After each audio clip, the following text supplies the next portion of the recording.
সারাদিন শেষে তোমাদের সঙ্গে একটা ব্লগ ভিডিও না ছাড়তে পারলে আমার না মনে শান্তি হয় না। আমি জানি তোমরা অনেকেই আমার ডেলি লাইফ ব্লগ দেখতে ভালোবাসো। অবশেষে জানো তো আমাদের এই ওয়াশিং মেশিনটা সারানো হয়েছে। কে সারিয়েছে জানো? আমার বর। ভীষণ পারদর্শী, মেকানিক্যাল ইঞ্জিনিয়ারিং নিয়ে পড়াশোনা করেছে বলে কথা। এইটুকু দক্ষতা না দেখালে হয়?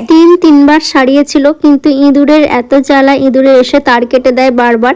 কিন্তু এখন দেখছি ঠিক আছে। আর রাহি বুড়িকে নিয়ে আমার কাজ ফাজ সারা হয়ে গেলে সকালবেলা একটু রোদেতে দুজন মিলেই থাকি। তারপর স্নান টান করা হয়ে যাওয়ার পর বড় মা দেখলাম লাউ শাক দিয়ে গেছে। আর আজকে না আমার মনটা ভীষণ লাউ শাক খেতে ইচ্ছে যাচ্ছিল।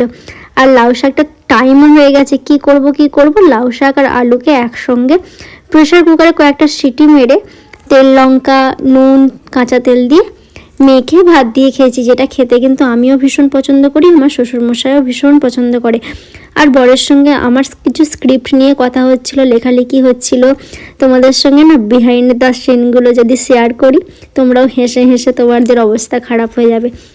পরে শেয়ার। তোমরা যারা ফেসবুকে ভিডিও বানাচ্ছ তারা ম্যাক্সিমাম চেষ্টা করবে যেন 2 থেকে 3 ঘন্টা ফেসবুকে টাইম দিতে পারো।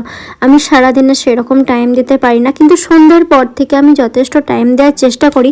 আর ওই সন্ধ্যার পর থেকেই আমি ভয়েস ওভার দিই, লোকের ভিডিও দেখি, কমেন্ট করি, তারপরে নিজের ভিডিও এডিট করি। ওইটুকু সময়ের মধ্যে আমাকে এত কিছু করতে হয়।